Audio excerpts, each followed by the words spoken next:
Hello students, आप सभी का फिर से स्वागत है हमारे यूट्यूब चैनल ऑर्बिट क्लासेस पर।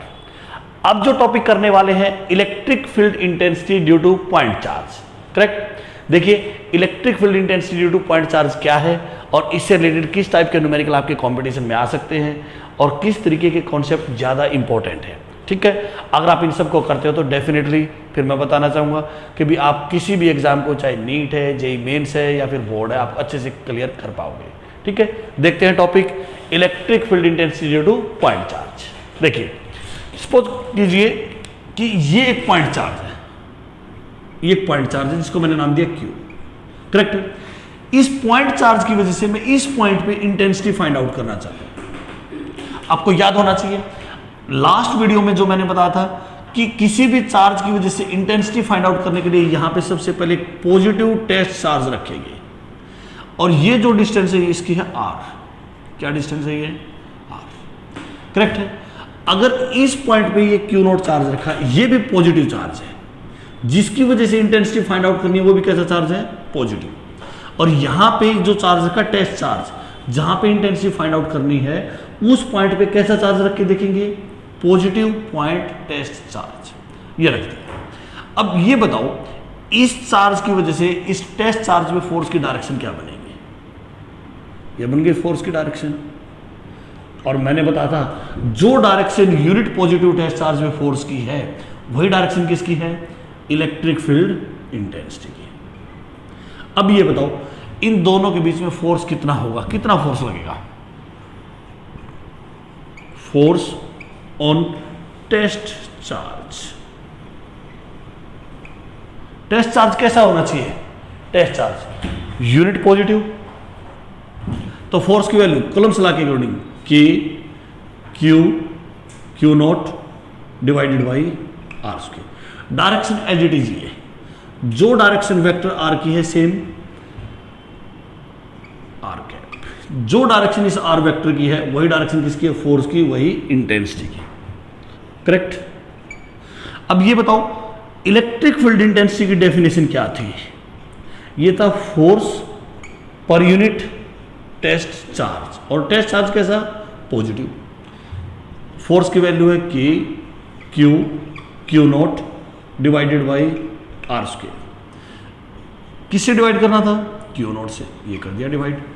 आर कैप क्या है? डायरेक्शन, एज इट इज लिख दिया। क्यू नॉट से क्यू नॉट क्या कर गया? Cancel out. तो इंटेंसिटी की जो वैल्यू है कि Q divided by R square, R cap, ये पॉइंट चार्ज की वजह से इंटेंसिटी की डायरेक्शन आ गई। जो डायरेक्शन आर की है वही डायरेक्शन किसकी है? इंटेंसिटी की। इसको सिंपली अगर मैं ऐसे कहूं कि एक पॉजिटिव टेस्ट चार्ज से जो इंटेंसिटी होती है हमेशा अवे फ्रॉम द चार्ज होती है। अगर इसको देखो, यहां पे चार्ज रखा है, इंटेंसिटी इस चार्ज से अवे, दूर की तरफ। करेक्ट है। ये इंटेंसिटी की डायरेक्शन है। और गौर से देखो, ये चार्ज कौन सा है? Q not. तो ये जो इंटेंसिटी आई है इस क्यू चार्ज की वजह से आई है, इस क्यू चार्ज की वजह से। और दूसरा पॉइंट, दोनों ही चार्ज मैंने पॉइंट लिखे हैं। क्यू नॉट चार्ज तो बाय डेफिनेशन भी पॉइंट होना चाहिए, पर ये चार्ज तो छोटा बड़ा कुछ भी हो सकता है। यहां पे पॉइंट चार्ज की वजह से इंटेंसिटी, तो फार्मूला ये बना है। तो मुझे ये बताओ कि E is inversely proportional to क्या है? R square. तो ये पॉइंट आपको याद रखना चाहिए। अगर एक चार्ज पॉइंट है उसकी वजह से इंटेंसिटी इनवर्सली प्रोपोर्शनल टू क्या होती है? R square. रिवर्स भी ट्रू है, अगर कहीं भी intensity inversely proportional to R square बन जाए तो वो चार्ज चाहे कितना भी बड़ा क्यों ना हो, वो पॉइंट चार्ज की तरह बिहेव करता है। ये पॉइंट चार्ज की एक अलग डेफिनेशन है। अगर किसी चार्ज की वजह से intensity inversely proportional to R square बन जाए तो वो किसकी तरह बिहेव करेगा?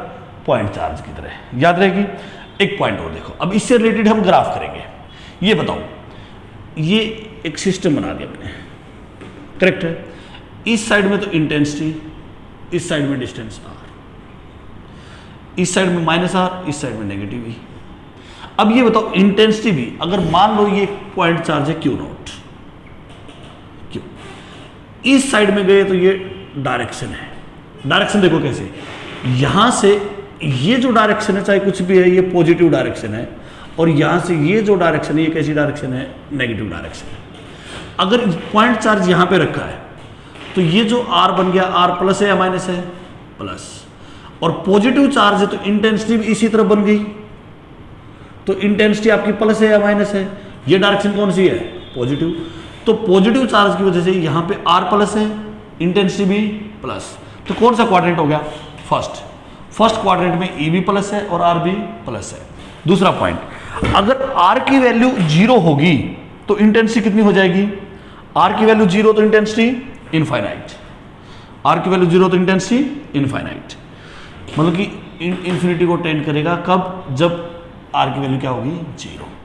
रिवर्स में अगर R की वैल्यू इन्फिनिटी होगी, बहुत बड़ी वैल्यू, तो E की वैल्यू कितनी हो जाएगी? 0। तो ग्राफ कुछ इस तरीके से अप्रोच करेगा, करेक्ट है।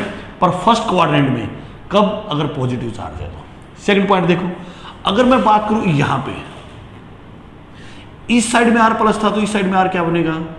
माइनस, क्योंकि ये नेगेटिव डायरेक्शन है। और यहां पे इसकी वजह से इंटेंसिटी किस तरह बनेगी? इंटेंसिटी भी इसी तरह बनेगी। और ये डायरेक्शन नेगेटिव है या पॉजिटिव है? नेगेटिव। तो एक पॉजिटिव चार्ज की वजह से डायरेक्शन का भी रोल है, R प्लस तो इंटेंसिटी भी प्लस, इधर R माइनस तो इंटेंसिटी भी माइनस। तो फोर्थ क्वाड्रेंट में भी ग्राफ बनेगा, याद रहेगा। इसमें याद रखना, यहां पे फर्स्ट क्वाड्रेंट में क्या है? E पॉजिटिव है तो R भी क्या है? पॉजिटिव। यहां पे R क्या है? नेगेटिव, तो E भी इधर क्या बनेगा? नेगेटिव। और पॉजिटिव नेगेटिव है क्या? डायरेक्शन, इसके अलावा कुछ भी नहीं है। अब अगर इसकी जगह पे चार्ज नेगेटिव होता तो क्या होता? मान लीजिए ये चार्ज है नेगेटिव, यहां पे इंटेंसिटी फाइंड आउट करनी है। फार्मूला तो एज इट इज ये सेम चलेगा, KQ डिवाइडेड बाई R², पर डायरेक्शन का रोल चेंज हो जाएगा। कैसे? ये नेगेटिव चार्ज है, इंटेंसिटी चेक करने के लिए यहां पे कैसा चार्ज रखना चाहिए मुझे? Test charge Q0। तो इसके ऊपर फोर्स किस तरफ लगेगा? इस तरफ। अब इस तरफ R तो ये हो गया पॉजिटिव, और फोर्स क्या हो गया? नेगेटिव, और इंटेंसिटी क्या होगी? नेगेटिव। क्यों? अरे ये Q चार्ज इस Q0 चार्ज को अपनी तरफ खींचेगा ना, और जिस तरफ इस Q0 चार्ज पे फोर्स लगेगा वही डायरेक्शन किसकी है? इंटेंसिटी की। तो इंटेंसिटी तो इस तरफ होगी, और डिस्टेंस यहां से किस तरफ थी? इस तरफ। अपोजिट डायरेक्शन ही होगी। तो यहां पे R तो प्लस है, इस साइड में R क्या है? प्लस, और इंटेंसिटी क्या है? माइनस, करेक्ट है। सेम इस साइड में देखो, ये R माइनस होगी, ये R क्या है? माइनस, करेक्ट है। यहां पे एक यूनिट पॉजिटिव टेस्ट चार्ज रख के देखो तो इंटेंसिटी किस तरफ जाएगी? इस तरफ, क्योंकि ये चार्ज इसको अपनी तरफ अब खींचेगा, अपोजिट चार्ज है तो अट्रैक्ट करेगा, तो फोर्स इस तरफ लगेगा, तो इंटेंसिटी भी इसी तरफ। और से देखो यहां पे क्या बन गया? E negative, R positive. यहां पे E क्या बन गया? ये डायरेक्शन कौन सी है? कौन सी डायरेक्शन है ये? पॉजिटिव। E तो क्या बन गया अपना? पॉजिटिव, और R क्या बन गया अपना? नेगेटिव। तो गौर से देखो, नेगेटिव चार्ज की वजह से क्या केस बना? ये दोनों पॉजिटिव चार्ज की। E अगर पॉजिटिव है, E क्या है? पॉजिटिव, तो R क्या है? नेगेटिव। तो ये कौन सा क्वाड्रेंट आ गया? Second quadrant. शेप सेम है, बस क्वाड्रेंट क्या हो गया? चेंज। यहां पे देखो R क्या है? पॉजिटिव, और E क्या है? नेगेटिव। इस तरफ कौन सा क्वाड्रेंट बनेगा? थर्ड। तो याद रखना, ये लाइन, ये फर्स्ट लाइन, और ये सेकंड लाइन, थर्ड लाइन, और ये फोर्थ। तो मैं ये कहूंगा फर्स्ट और थर्ड किसकी वजह से है? पॉजिटिव Q की वजह से। सेकंड और फोर्थ किसकी वजह से है? माइनस Q की वजह से। शेप बिल्कुल सेम है, नेगेटिव चार्ज है तो भी intensity inversely proportional to R², positive charge है तो भी intensity inversely proportional to R²। बस फर्क क्या है? डायरेक्शन का। अगर चार्ज नेगेटिव होता तो यहां पे माइनस Q आ जाता, और वेक्टर के अंदर नेगेटिव साइन क्या शो करता है? डायरेक्शन। मतलब कि R पॉजिटिव तो E नेगेटिव, और ये नेगेटिव होता तो माइनस माइनस प्लस, तो E क्या हो जाता? पॉजिटिव। एक नेगेटिव तो यही है चार्ज की वजह से, और एक R की वजह से, तो दो नेगेटिव क्या बन जाते? पॉजिटिव। और यहां पे डायग्राम में देखो, इधर जाओगे तो R क्या है? प्लस, और इंटेंसिटी इस तरफ आ गई माइनस। करेक्ट है। आर प्लस तो ई माइनस, यहां पे दोबारा देखो इधर जाओगे तो आर क्या है माइनस, पर इंटेंसिटी किस तरफ बनेगी इस तरफ, तो ये क्या कौन सी डायरेक्शन है प्लस, हो गया। तो नेगेटिव की वजह से आर प्लस तो ई माइनस और आर माइनस तो ई प्लस, और पॉजिटिव की वजह से आर भी पॉजिटिव और ई भी पॉजिटिव, और इस तरफ आर नेगेटिव तो ई भी नेगेटिव। तो ये आपके याद रखना है, फर्स्ट लाइन और थर्ड लाइन पॉजिटिव चार्ज की वजह से, सेकंड लाइन और फोर्थ लाइन किसकी वजह से माइनस क्यू की वजह से। अब हम इससे रिलेटेड एक न्यूमेरिकल करने वाले हैं कि पॉइंट चार्ज की वजह से न्यूमेरिकल कैसे बनता है। ठीक है, देखते हैं न्यूमेरिकल क्या है। चलिए आपके स्क्रीन पे जो क्वेश्चन है उसको देखिए क्या है।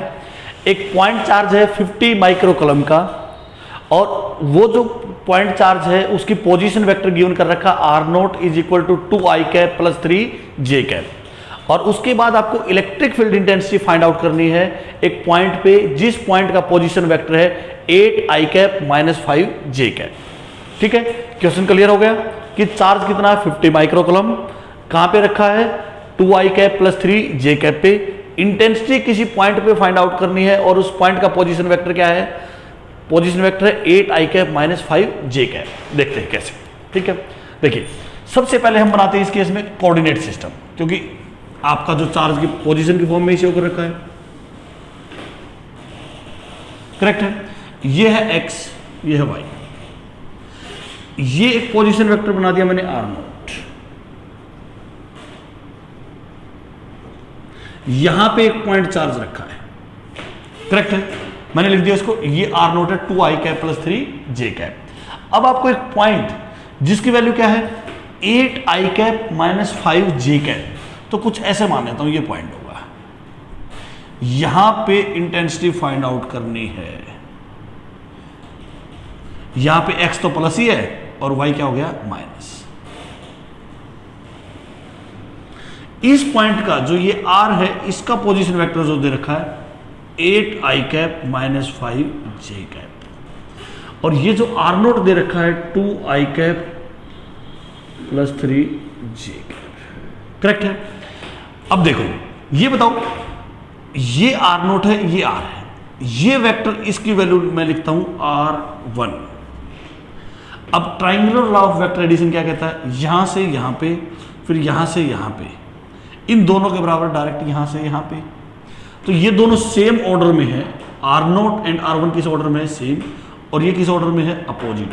तो आपका वेक्टर रूल्स क्या कहता है R naught plus R1 is equal to vector R, इन दोनों का एडिशन इसके बराबर है, करेक्ट है। अब मुझे R1 की वैल्यू निकालनी है, तो R1 बताओ किसके इक्वल बनेगा, vector R minus R note.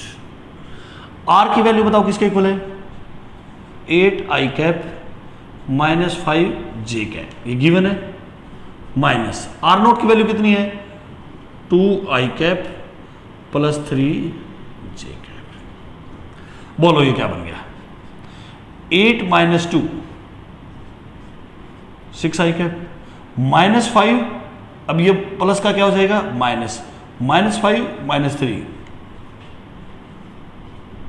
तो R1 की वैल्यू होगी ये, करेक्ट है। अब ये बन गया R। ये बताओ इसका मैग्नीट्यूड क्या बनेगा, मतलब कि ये जो डिस्टेंस है ये डिस्टेंस किसके इक्वल बनेगी, ये डिस्टेंस बन गई 6 का स्क्वायर प्लस माइनस 8 का स्क्वायर और सारे का अंडरूट। आई कैप के आगे जो है उसका स्क्वायर, जे कैप के आगे जो भी है उसका स्क्वायर और सारे का अंडरूट। ठीक है, ये होगा 36, 8 का स्क्वायर 64, सारे का रूट, ये वैल्यू होगी रूट 100, और रूट 100 मीन्स 10, मीन्स इस एरो की लेंथ 10 यूनिट के बराबर है। और जो आपके गिवन कर रखा है ये सेंटीमीटर में है, किस में है सेंटीमीटर में या मीटर में, चेक करते हैं। अब बताओ हमारे पास इंटेंसिटी का फॉर्मूला क्या था, E इज इक्वल टू के क्यू डिवाइडेड बाई R1 का स्क्वायर। R1 है ना इन दोनों के बीच में गैप, कितना R1 का स्क्वायर, और ये पॉजिटिव चार्ज रख रखा है 50 माइक्रोग्राम, कैसा चार्ज है पॉजिटिव, तो डायरेक्शन पॉजिटिव चार्ज से अवे, अभी मैंने बताया था, मतलब यहां पे पॉजिटिव चार्ज है तो यहां पे इंटेंसिटी की डायरेक्शन यही बनेगी, पॉजिटिव चार्ज से अवे, करेक्ट है।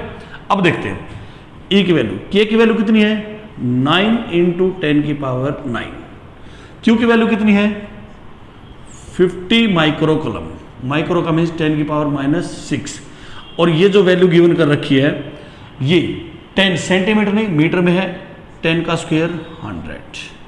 देखो अब ये वैल्यू किसके इक्वल होगी, ऊपर जाके क्या हो जाएगी -8, ये कितना हो गया 9 इंटू 50,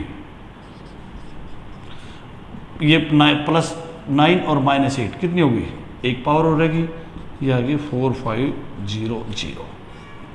करेक्ट है।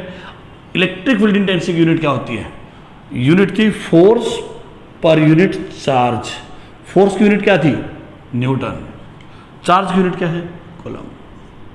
ये इलेक्ट्रिक फील्ड इंटेंसिटी की वैल्यू आ गई।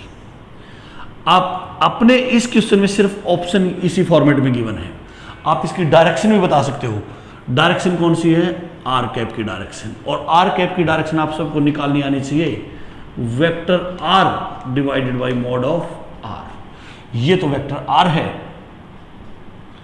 6i कैप -8 j कैप, और मोड ऑफ आर की वैल्यू है 10, तो एक्चुअल में ये वैल्यू यहां से भी निकाल सकते थे इस तरीके से कि 450 into 6i cap -8 j cap divided by 10। ये तो सिंपल फॉर्म जो आपके ऑप्शन में है ये वाला ऑप्शन है, ऐसा भी ऑप्शन हो सकता था, ऐसा भी ऑप्शन हो सकता था 450 into 6i cap -8 j cap, इसमें से 2 कॉमन भी लेके आ सकते थे ऐसे 900 into 3i cap -4 j cap, ये भी ऑप्शन हो सकता था, याद रहेगा। तो वेक्टर फॉर्म में ऐसा भी ऑप्शन आ सकता था, पर एट प्रेजेंट ये आपका ऑप्शन है, करेक्ट है। तो इस तरीके से हम क्या करेंगे, सबसे पहले कॉन्सेप्ट देखो, क्या फार्मूला के Q divided by R square, ये यूनिट वेक्टर किसको रिप्रेजेंट करेगा डायरेक्शन को, के की वैल्यू हमें पता है 9 इंटू 10 की पावर 9, क्यू की वैल्यू गिवन कर रखी है 50 माइक्रो का मीन्स 10 की पावर -6, डिस्टेंस हमें यहाँ पे निकालनी पड़ेगी, ये डिस्टेंस है यहां से इस पॉइंट की डिस्टेंस ये है, ये एरो की लेंथ, एरो की लेंथ वेक्टर रूल से निकलेगी, याद है आपको सबको, और यहां पे अपनी वैल्यू कितनी आई 10, कितनी आ गई 10 यूनिट, ये मीटर में है, करेक्ट है। वैल्यू पुट करो, सिंपलीफाई करो, आंसर आ गया। अगर वेक्टर फॉर्म में निकालना है तो डायरेक्शन और लिख दो, डायरेक्शन क्या है आर कैप, आर कैप क्या होता है vector R divided by mod of R, vector R ये रहा, मोड ऑफ आर ये रहा, सिंपल ये और लिख दो, ठीक है, हो जाएगा आराम से। चलो